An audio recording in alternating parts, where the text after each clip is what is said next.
S-400 air defence system. ఈ పేరును చరిత్ర మర్చిపోదు. పహల్గామ్ లో జరిగిన అటాక్ కి ప్రతీకారంగా చేసిందే ఆపరేషన్ సింధూర్. ఈ ఆపరేషన్ లో మనం కేవలం టెర్రరిస్ట్ల పైన మాత్రమే అటాక్ చేశాం. కానీ సిగ్గులేని పాకిస్తాన్ ఇండియాలోని 15 సిటీస్లపై డ్రోన్లతో మిసైళ్లతో దాడి చేసింది. కానీ మన S-400 ఎయిర్ డిఫెన్స్ సిస్టమ్ ఒక్క మిసైల్ ను కూడా భారతదేశాన్ని తాకనివ్వలేదు.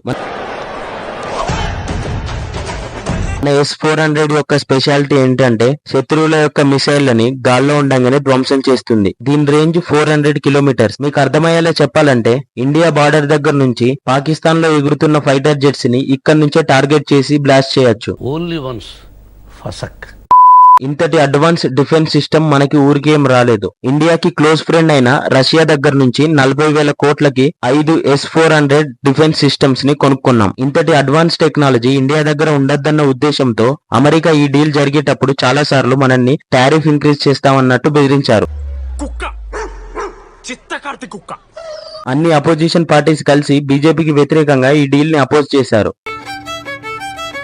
కొంతమంది ఇండియన్స్ కూడా ఇంత డబ్బు ఎందుకు డిఫెన్స్ పై పెడుతున్నారని ప్రశ్నించారు. అయినా పట్టుపట్టి మరి ఇండియాకి ఇంత అడ్వాన్స్ డిఫెన్స్ ఉండాలని అప్పటి యూనియన్ మినిస్టర్ అయిన మనోహర్ పరికర్ ఈ డీల్ ని ఎగ్జిక్యూట్ అయ్యేలా చేశాడు. ఏదైతే డిఫెన్స్ డీల్ ని వీళ్ళు అపోజ్ చేశారో ఆ డీల్ లో వచ్చిన S-400 ఎయిర్ డిఫెన్స్ సిస్టమ్ అనేది నిన్న ప్రాణ నష్టం కలగకుండా కాపాడింది.